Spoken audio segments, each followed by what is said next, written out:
Good morning, everyone. By way of explanation, as our service begins, last week we talked about centering marginalized voices in our congregation and in the work we do.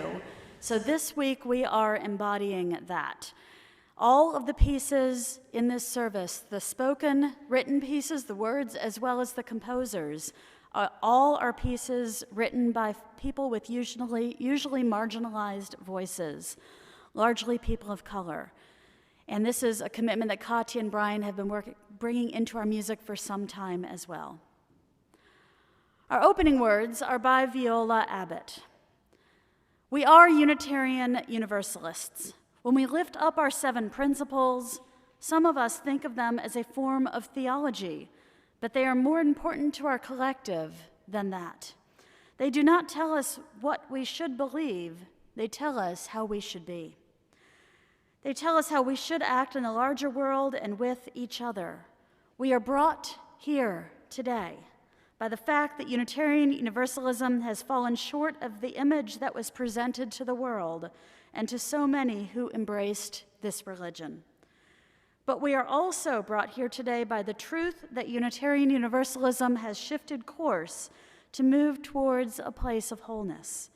A place that has perhaps never existed for us as a denomination. It has been a long and sometimes unforgiving road to bring us to where we are. But we are here today because we are mindful of our past, and we have hope for the future. We want the practice of this faith to be a fulfilling manifestation of its promise. Open your hearts. Seek new ways of hearing and of understanding. Come, let us worship together.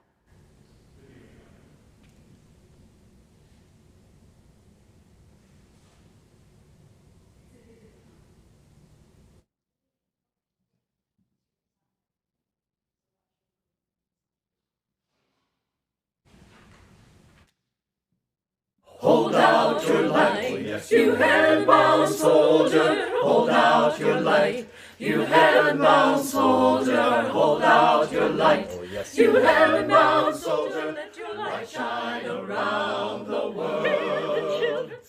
Hold out your light, you heaven-bound soldier. Hold out your light, you heaven-bound soldier. Hold out your light, you heaven-bound soldier. Let your light shine around the world. Singing, oh, preacher, can't you hold out your light? Oh, deacon, can't you hold out your light?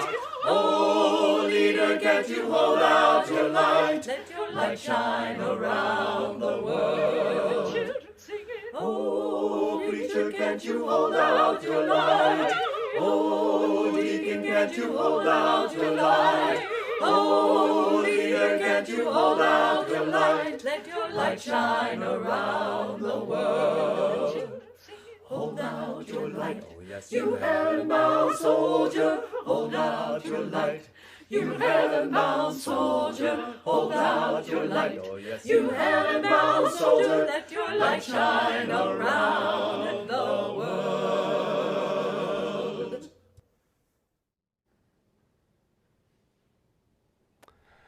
Good morning, everyone, and welcome to the Unitarian Universalist Church of Berkeley. My name's Bill, and I'm your worship associate today.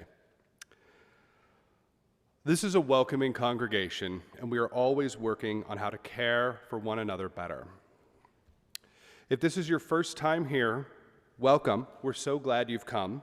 And whoever you are, we welcome you in the fullness of who you are. As we begin, we want to acknowledge that this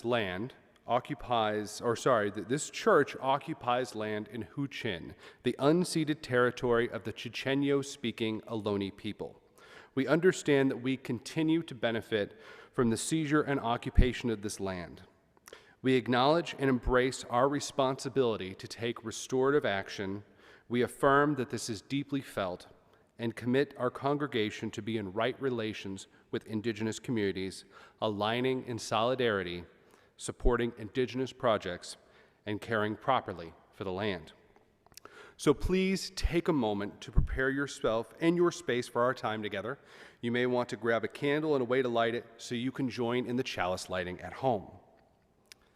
Now, as Reverend Michelle lights the candles, let us kindle our own flame along with her in these words by Rebecca Savage.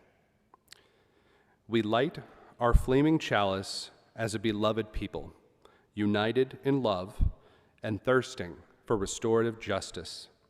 May it melt away the tethers that uphold whiteness in our midst. May it spark us in spirit and humility. May it ignite in us radical love that transforms our energy into purposeful action. This chalice of audacious hope, this chalice shines a light on our shared past, signaling our intention to listen deeply, reflect wisely, and move boldly towards our highest ideals. We also pause to remind ourselves of some of the foundations of resilience. With Reverend Michelle, we again light a candle of courage, a candle for acts of service, a candle of fellowship, and a candle of hope. May we find and cultivate these in ourselves and in one another. Now please join us in singing our opening song, Turn the World Around. The words will be on your screen. Thank you.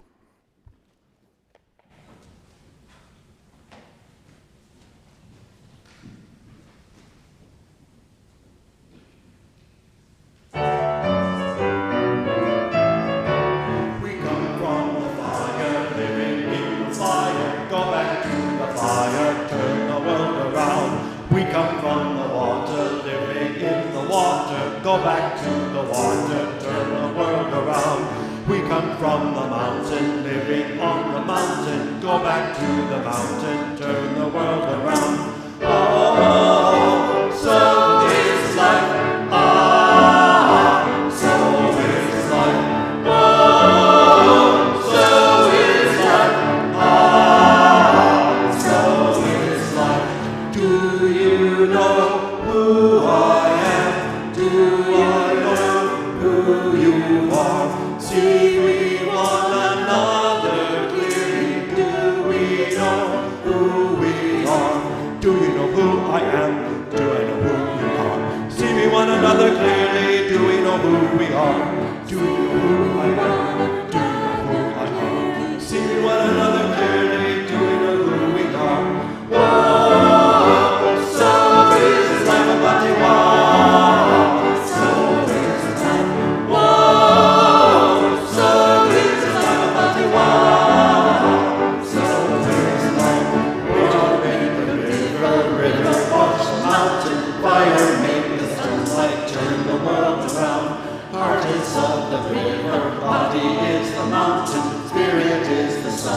Turn the world around. We are of the Spirit, truly of the Spirit, holy and the Spirit. Turn the world around. Whoa, so is life what you are. So is life. Whoa, so is life what you are. So is life.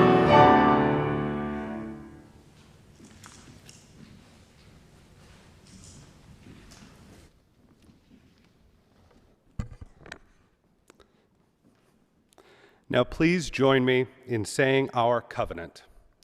Love guides this church.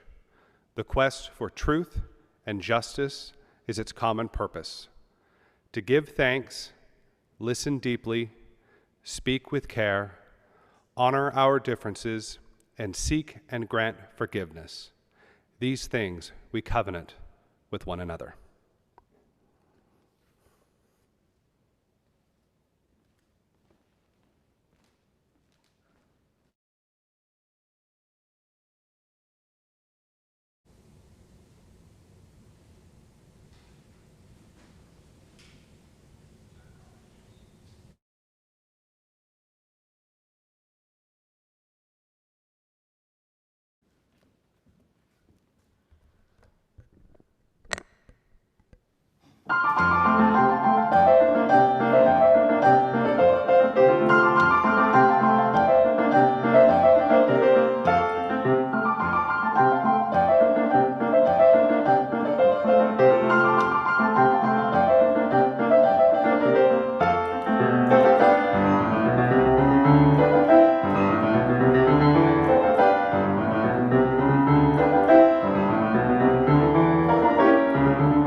Our Time for All Ages, story for all ages today is The Golden Chain, an Ifa creation story as told by Erica Shadowsong. Erica prepared the telling of this song, for use in UU congregations as a way to include African traditional religious concepts and stories in our time of worship. This story specifically comes from the Yoruba people. If you're curious to learn more about the religious stories and ideas, I encourage you to take a further look. A good place to start that Erica recommends is the Santeria Church of the Orishas, dedicated to the religion of the Santeria and the worship of the Orishas. Long, long ago, before there were any people, all life existed in the sky. Olaroon lived in the sky, and along with Olaroon were many Orishas. They all lived by a young baobab tree, where they found everything they ever needed for food, work, or play. In fact, they were all very creative and made things all the time, clothing themselves in beautiful robes, skirts, and gold jewelry. Now, Olaroon had told them all about that the vast sky was theirs to explore, but all of the Orishas seemed happy to stay near the baobab tree. Well, all of them except for Obatala. Obatala was the curious Orisha who wasn't content to live blissfully by the baobab tree. Like all Orishas, he had certain powers and he wanted to put them to use. As he pondered what to do, he looked far down through the mists below the sky. As he looked and looked, he began to realize there was a vast, empty ocean below the mist. Obatala went to Olaroon and said, "I want to go down from the heavens to the dark seas below and make something, maybe beings like you did, so I can share with them my knowledge and teach them." Olaroon, who himself had been made by Olodumare, the mysterious God beyond all things, understood Obatala's desire to create and was more than willing to say yes. "I suggest you talk to Orunmila," he advised. "He can see far into the future how things will go, and if anyone knows the magic you will need to do this, it is him." So Obatala consulted Orunmila of the far sight. Orunmila cast his seeds on his tray and frowned, looking at them thoughtfully. Finally, he said that Obatala would need, among other things, 3 important things to take with him: a snail shell filled with powder made from the baobab tree, some palm kernels, and the sacred golden egg that contained all the spirits of the Orishas. You will also need a way to get down. Go to the goldsmith and ask him to make you a chain that reaches all the way to the world below. Even though Obatala did not know what everything was for, he did exactly as Olaroon said. First, he went to all the other Orishas and asked them for all the gold they had, which they gave to him. Then he took it to the goldsmith and said, "Make me a gold chain that drops down to the world below so I can safely climb down." He dressed in clean white robes and packed his belongings, the snail shell with the tree powder and the palm seeds. Last, he carefully removed the sacred egg from the tree and held it carefully clutched to his chest. Obatala began to climb down the golden chain, down to the dark, swirling waters. For 7 days he climbed as the dark waters got closer and closer. On the last day, when he got to the end of the chain, he found it was too short. Obatala hung there swinging gently on the golden chain from heaven, wondering what to do. Then Orunmila, who was watching, called to him from above, "Use the shell." Obatala remembered the snail shell and pulled it out of his pack. Because he was carrying so many things as he balanced in the air, as he did so, the powder in the shell spilled out into the water. As the sand hit the waters, it formed masses of solid land, mountains, islands, plains. As he watched, he did not notice how tightly he was holding the egg, until suddenly it cracked against his chest. Out of the egg flew the Sankofa, the great golden bird, who was always looking behind into the past to carry its wisdom into the present. And with the Sankofa bird came the spirits of all of the Orishas in a crowd of colors, carrying tools and musical instruments, machetes and crossbows, for they all had their own powers and knowledge. They were hunters and fighters, dancers and diviners, and they brought the powers of nature and the elements as they explored this new world and found a home where each was most comfortable. When all of the Orishas had been released into the world, Obatala himself got to work. He dropped from the golden chain onto the ground and took a walk, dropping the palm nuts into the ground as he went. Giant trees burst forth and grew with great speed as he hummed and walked along. Then he sat down and began to mold shapes in the sand and the water until he had made many beings that looked a little bit like him and like the other Orishas. Olaroon happened to look down from the skies as Obatala finished the people, and seeing they were not yet alive, he took a deep breath and breathed their spirits into them. Obatala was so happy, but he began to notice something that he thought was wrong. The bodies were all different. They were not perfect. And the way they talked and behaved towards each other was sometimes strange and unkind. Then he remembered, during his crafting he had gotten thirsty and taken some of the juice from the palm trees. But the juice had been fermented into wine and had made him tipsy. He felt horrible. Obatala sat down and groaned into the earth. "I've been careless," he cried, "and now the people will suffer because I was not paying attention to how I made them." Now the other Orishas had heard their brother groaning in pain, and from the forest and streams, the oceans and forges, they spoke. "Obatala," they said, "didn't you create these beings so you could share your wisdom in the first place? What does it matter they aren't perfect? Not only you are here, but so are we. And we swear to you we will also bring our gifts to help them.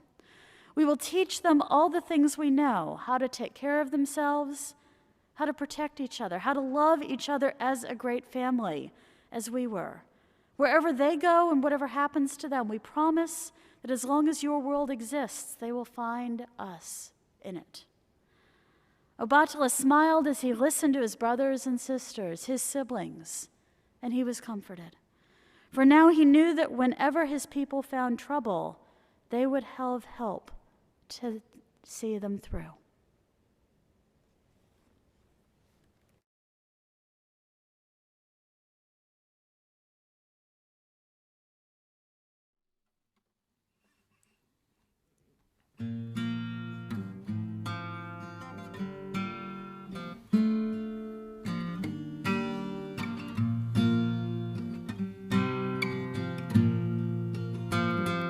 We're all living neath the great Big Dipper. We're all washed by the very same rain.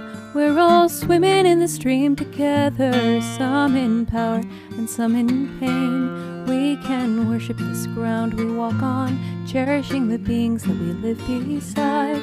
Loving spirits will live forever. We're all swimming to the other side. I am alone, I am searching, hungering for answers in my time. I am balanced at the brink of wisdom. I'm impatient to receive a sign. I move forward with my senses open.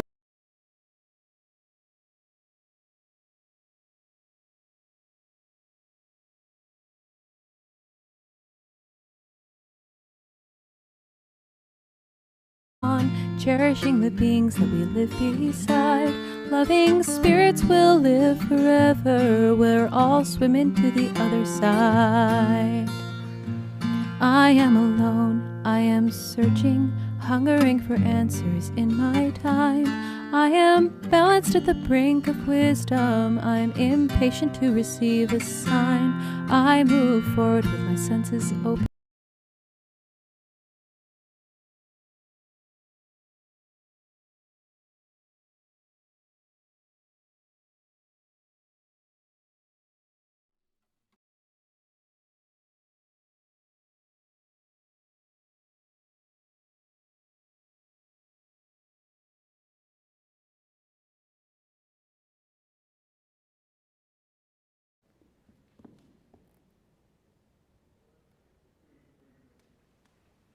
We now enter the time in our service that we make for the tender parts of ourselves, for the joys and sorrows we may each be carrying.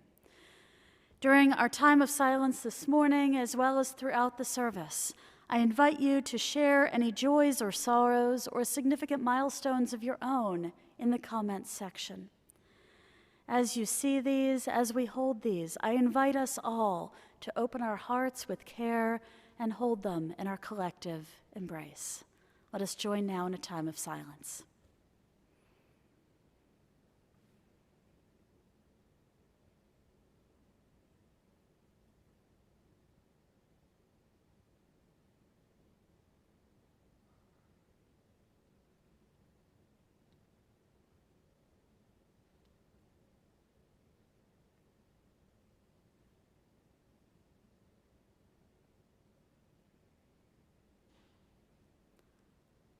Our prayer this morning is written by Michael Slack. Spirit of wonder and power, great love that has wrapped us up in the magic of our presence here together, here both held by this building, by this space, by this land, by this internet that connects us.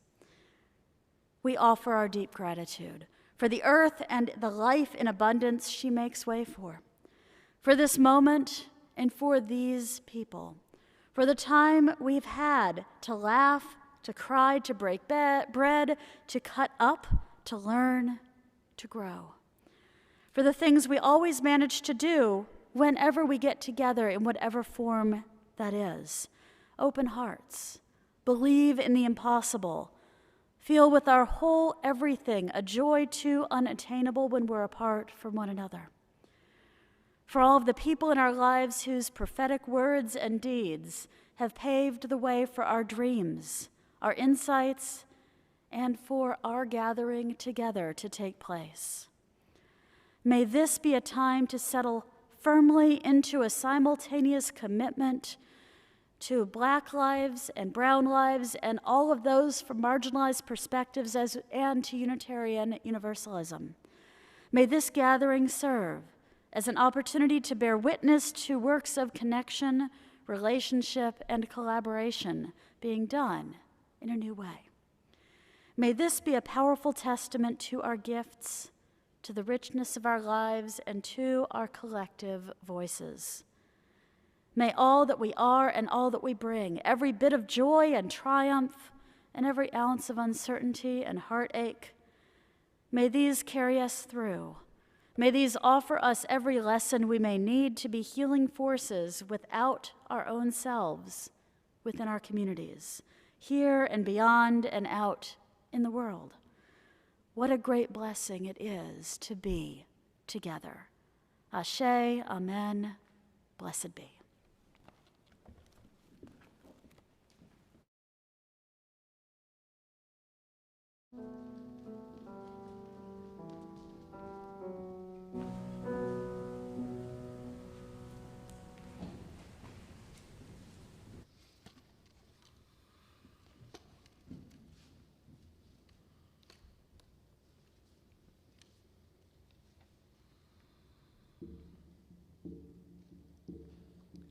Would you harbor me? Would I harbor you? Would you harbor me? Would I harbor you? Would you harbor a Christian, a Muslim, a Jew, a heretic, convict, or spy? Would you harbor a runaway woman or child, a poet, a prophet, a king? Would you harbor an exile or a refugee or person living with AIDS? Would you harbor a Tubman, a Garrett, a Truth, a fugitive, or a slave? Would you harbor a Haitian, Korean, or Czech, a lesbian, or a gay? Would you harbor me? Would I harbor you? Would you harbor harbor me? Would I harbor you?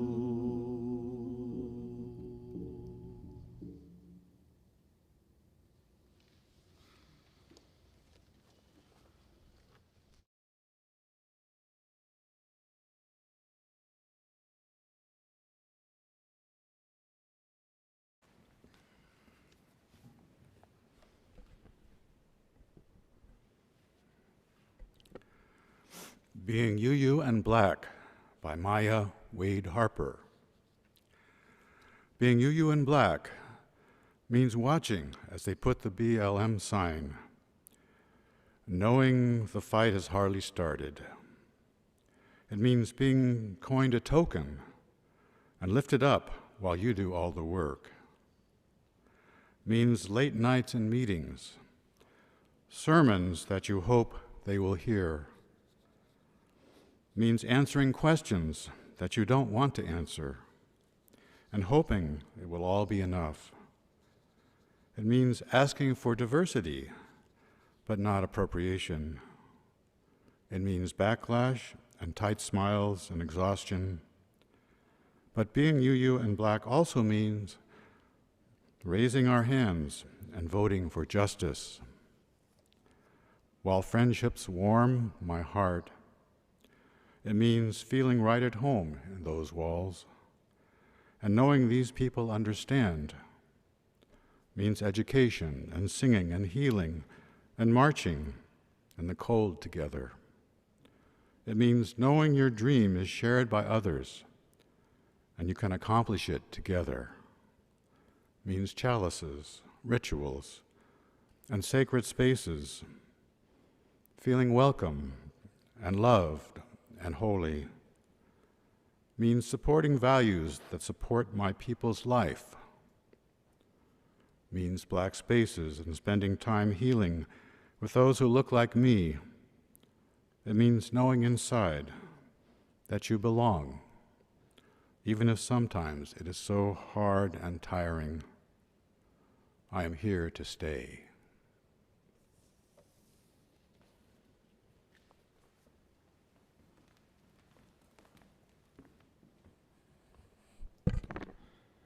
Our second reading comes from Finding Your Way by Cheryl Weston.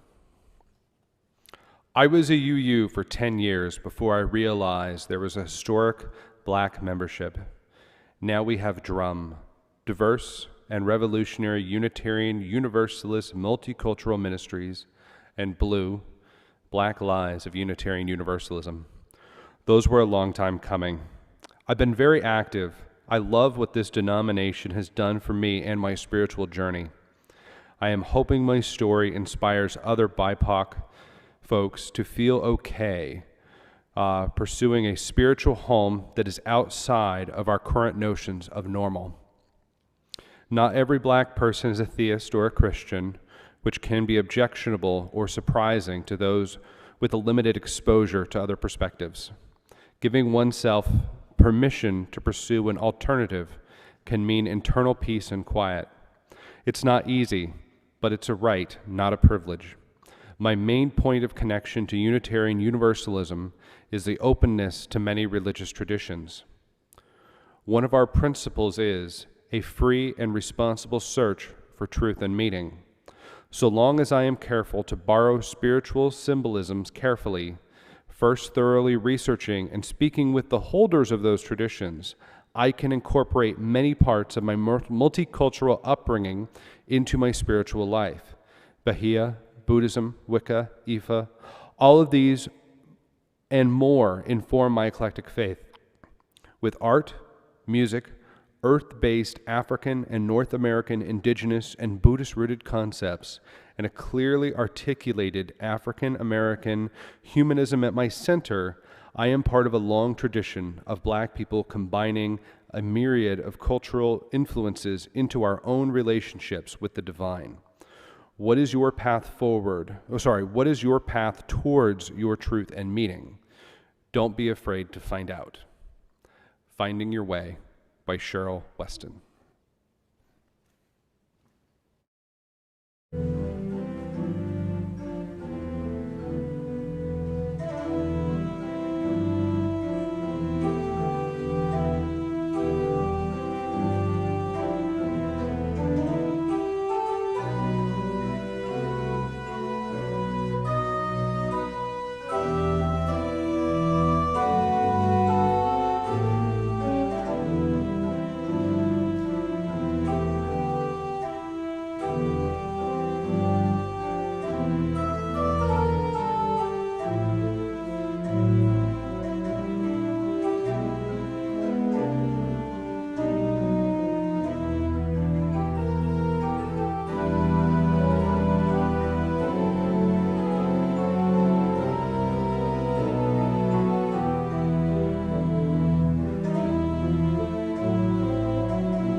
Our third reflection today is by Sophia Bentecourt, titled Wade on the Water.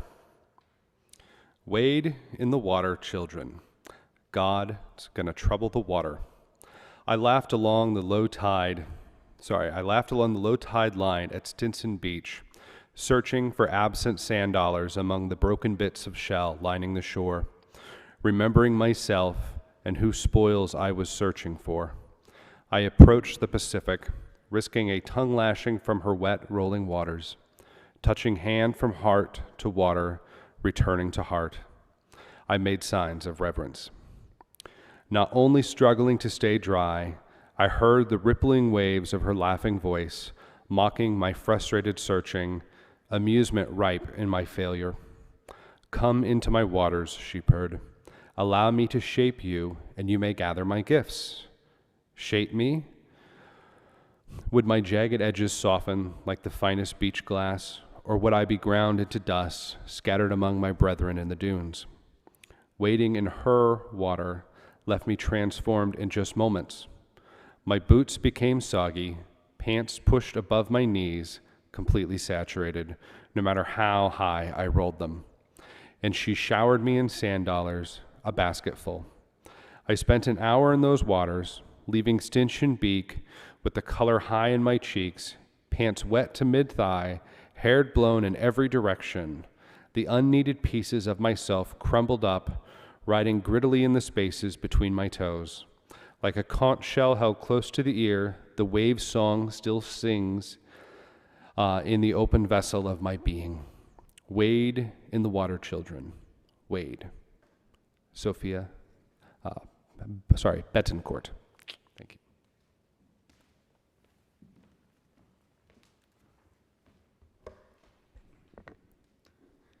Many of the readings for today came from a freshly published collection from one of the UUA's publishing houses, Skinner House, Black Lives of UU Stories. It was just published 2 weeks ago. And I will say that we, as the people putting together this service for you, did struggle with whether we could authentically bring you the words of people of color given our own identities. And you'll see next week a service which we've collaborated, has been a collaboration for our People of Color Caucus. And this week, we leaned into our doing the work of centering marginalized voices and felt the honor of being able to bring you their words. Our last reading, Sankofa by Jan Carpenter Tucker, which it is an honor to be able to bring to you this beautiful story. Sankofa is a term from the Twi language of the Akan tribe in Ghana. It means it is not taboo to fetch what is at risk of being left behind, or put simply, to go back and get it. Its symbol is a bird that flies with its feet forward while its head is turned backwards, carrying a pebble of knowledge in its beak. When we revisit Dr. King's prophetic words, we are practicing Sankofa. The lessons we learned over the past half-century need constant reiteration, examination, and determination to break through barriers to understanding and change. My personal acts of Sankofa have to do with truth-telling. I am swearing off a particular two-step dance of avoiding the truth. Let me explain. There hangs in the air the stench of unacknowledged, uncomfortable, and ugly truths about the lived experience of people of color in these United States. When we open our hearts and mouths to tell these experiences, too often we are told by white folks that we are being unkind, indelicate, or even rude to discuss such things. I have been told, why does everything come down to race with you? Or, but it's not that way anymore, right? Or, I don't have a racist bone in my body. Or, I love all people, whether green, purple, or polka dotted. I just don't see color. Hold it right there. I won't do this dance again. Before you step on my toes one more time, I'm here to tell you, stop it.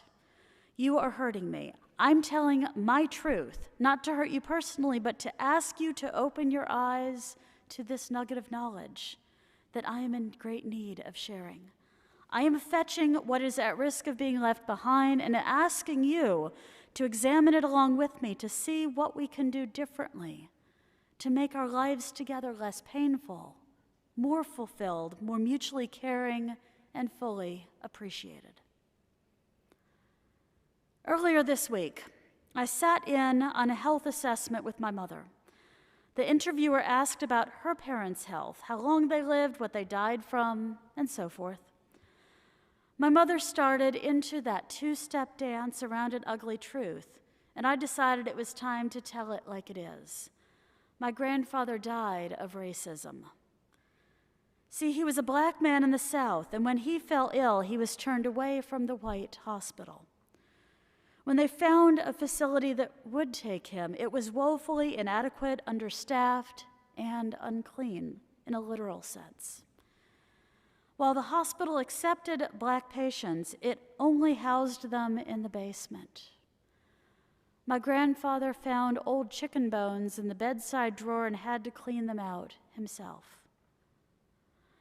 We never received a forthright answer about the actual cause of his death.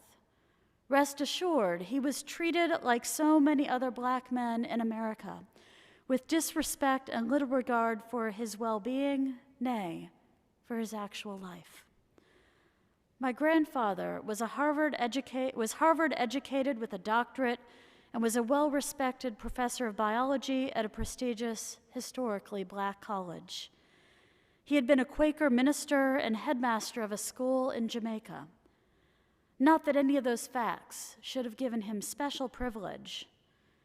Yet, when it came to his life and death for a black man in Louisiana, his life did not matter. Just this weekend, someone commented on my attractive diamond ring. When she asked to examine it more closely, I saw myself stepping onto that old familiar dance floor with a simple thank you. But this ring has an ugly truth, too, and I shared that ugly truth with the admirer of the ring. My grandmother first showed me that ring when I was a teenager. A young black man had brought it to her because he found it and didn't know where to go. My grandmother didn't know what to do either, because if she tried to turn it in, to whom? One or both of them would have been accused of stealing it from a white lady. You see, it was assumed to belong to a white lady, even though they didn't know who it belonged to. So my grandmother put that ring in her jewelry box where it sat for 40 years. After she died, I found it and remembered the story, which she had not told anyone else in all those years. I'm sorry for the white lady who may have lost her ring, but I'm absolutely certain she participated in the same insidious system of white privilege and supremacy that would have put that young black man in jail or even worse for finding the ring. Here is what I ask of you, Jan Carpenter Tucker says. The next time someone tells you an ugly truth, listen respectfully and believe them. Black lives matter. Decline to do the two-step dance of avoidance and ignorance. Black lives matter. Go back and get it. Get the truth, examine it, and understand it. Black lives matter.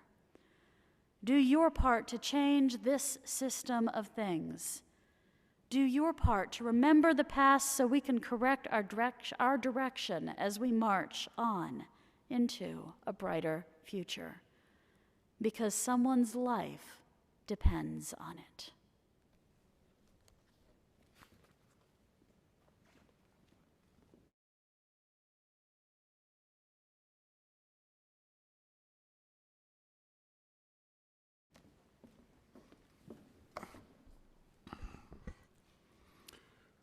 Three years Soon we will enter the third year of the COVID pandemic. Our challenges continue, and we hope soon to see a time when we will gather in person in this sanctuary. For now, we give thanks for your understanding and resilience. We thank all those who have labored to keep us connected to our spiritual community. The tech team, worship associates, chalice circles, pastoral care, the choir, social justice, family ministry, the staff, for all their behind-the-scenes efforts to keep our church home functioning well and safely. And our beloved minister, Reverend Dr. Michelle, for lovingly and thoughtfully helping us navigate these times, knowing we are never all alone in our journeys. And thanks to you for your financial generosity to support all this good work. It is your annual pledge of financial support that is critical to sustaining this good work and to the annual operating budget. This year's Stewardship Committee of Lynn Cahoon, Celine Fabiano, Don Close, Lottie Malik, Ariel Smith-Dyer, Dave Roberts, and myself have recognized and affirmed the value of UUCB in these challenging times as a source of sustenance and sanctuary. In the weeks to come, you will hear fellow members share why they value UUCB and give to sustain that value for themselves and for others. Reminded by the candles of resilience we light, of courage, service, fellowship, and hope when we gather to worship, we look forward with you to sustain and celebrate our church community. We are never all alone in our journeys. Let us come together and share our generosity for this resilient community. Thank you.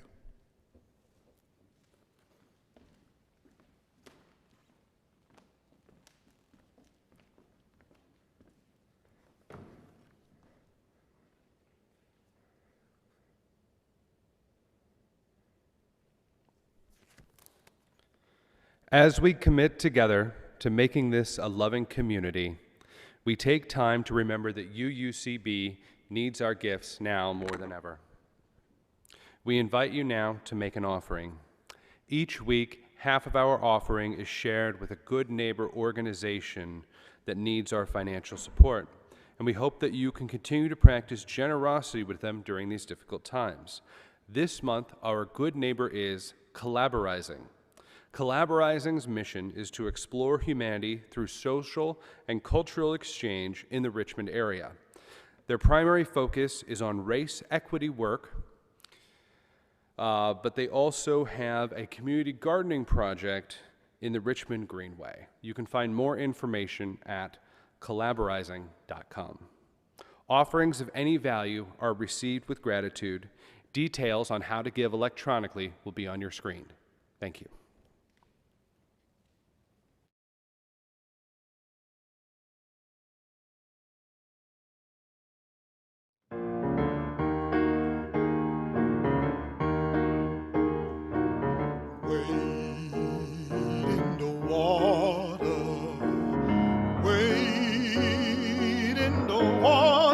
Children, wade in the water. God's gonna trouble the water. Well, who's that yonder all dressed in red? God's gonna trouble the water. It looks like the children that Moses led.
Please join in dedicating our offering. We dedicate our offering and ourselves to the mission of this congregation, to create a loving community, inspire spiritual growth, and encourage lives of integrity, joy, and service.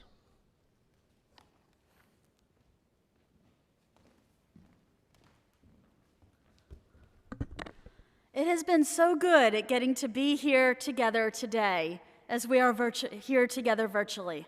Before we shift to our congregational meeting after the service, don't forget, congregational meeting after the service, I'll keep saying it a few more times, may I remind you to check out all of the things available in our congregation. You can find them on our website.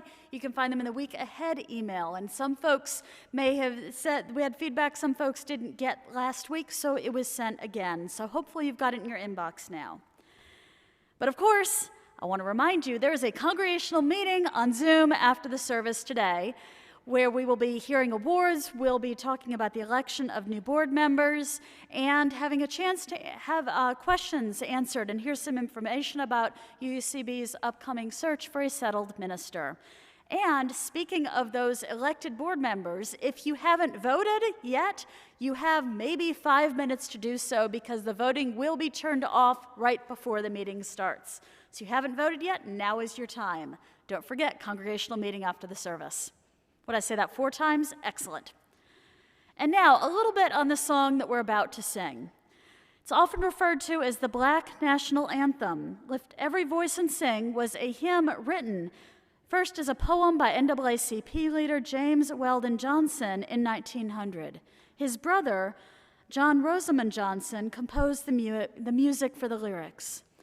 A choir of 500 school children at the segregated Stanton School, where James Weldon Johnson was principal, first performed the school in public in Jacksonville, Florida, to celebrate President Abraham Lincoln's birthday.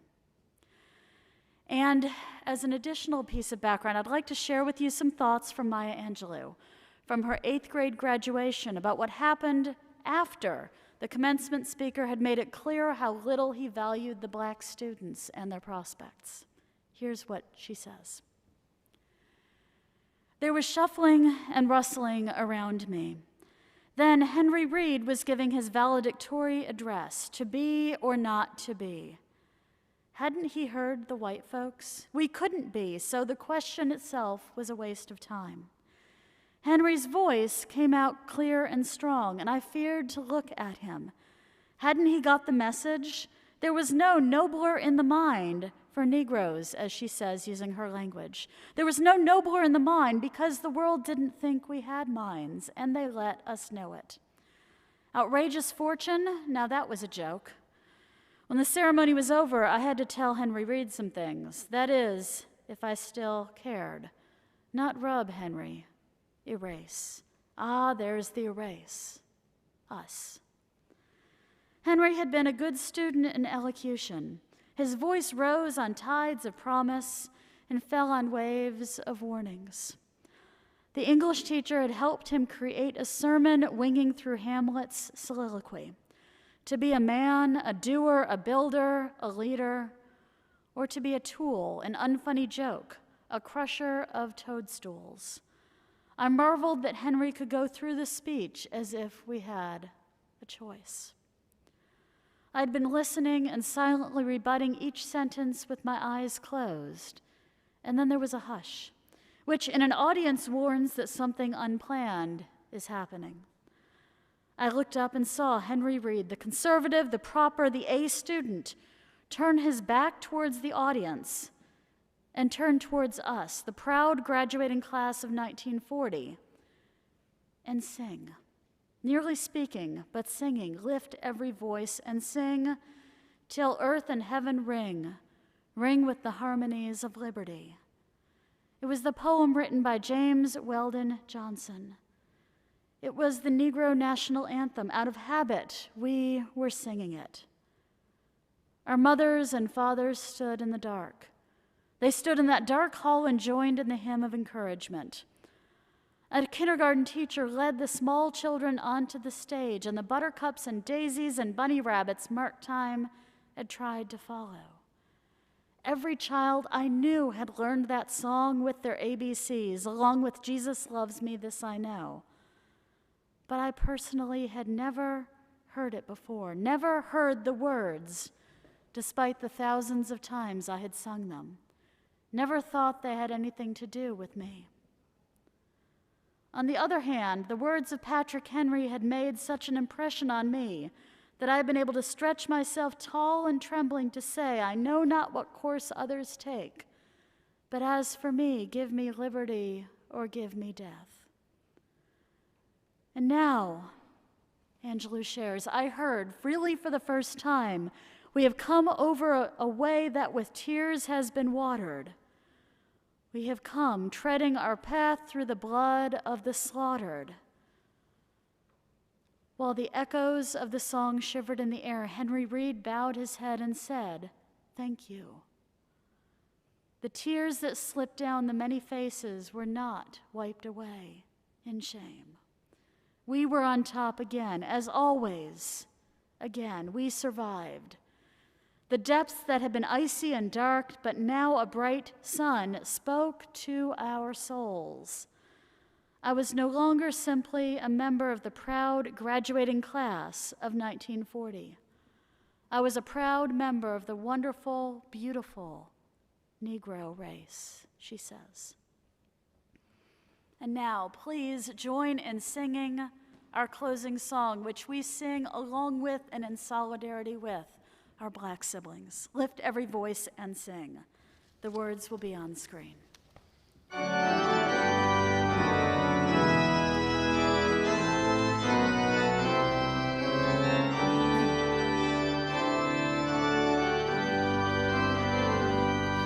Lift every voice and sing, till earth and heaven ring, ring with the harmonies of liberty.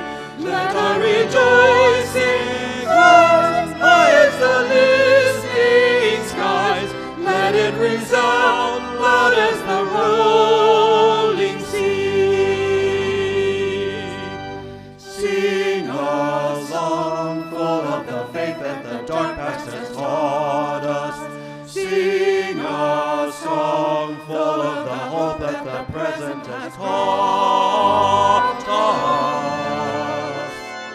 Facing the rising sun of our new day begun, let us march on till victory is won. Stony the road we trod, bitter the chastening rod, felt in the days when hope unborn has died.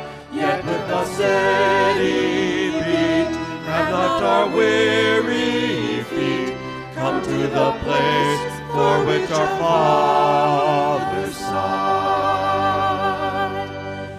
We have come over a way with the tears that have taught us. We have come treading our path through the blood of the slaughtered. Out from the gloomy past, till we stand at last, where the white gleam of our bright song is cast. God of our weary years, God of our silent tears, thou who hast brought us thus far along the way, thou who hast by thy might led us into the light, keep us forever in the path we pray. Lest our feet stray from the places, our God, where we met thee, lest our hearts, drunk with the wine of the world, we forget thee. Shattered beneath thy hand, may we forever stand, true to our God, true to our native land.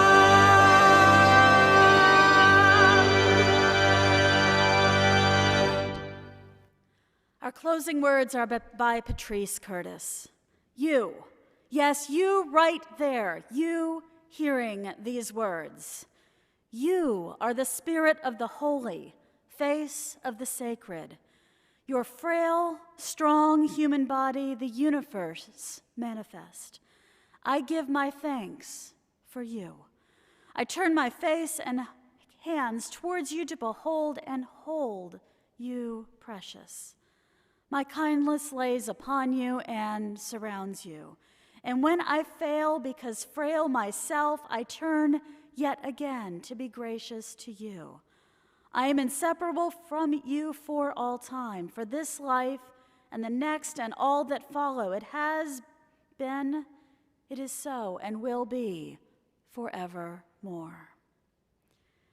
And now, from this time of worship, may you go with hope, with connection, with peace, and with courage. And remember, you are never all alone. Blessed be.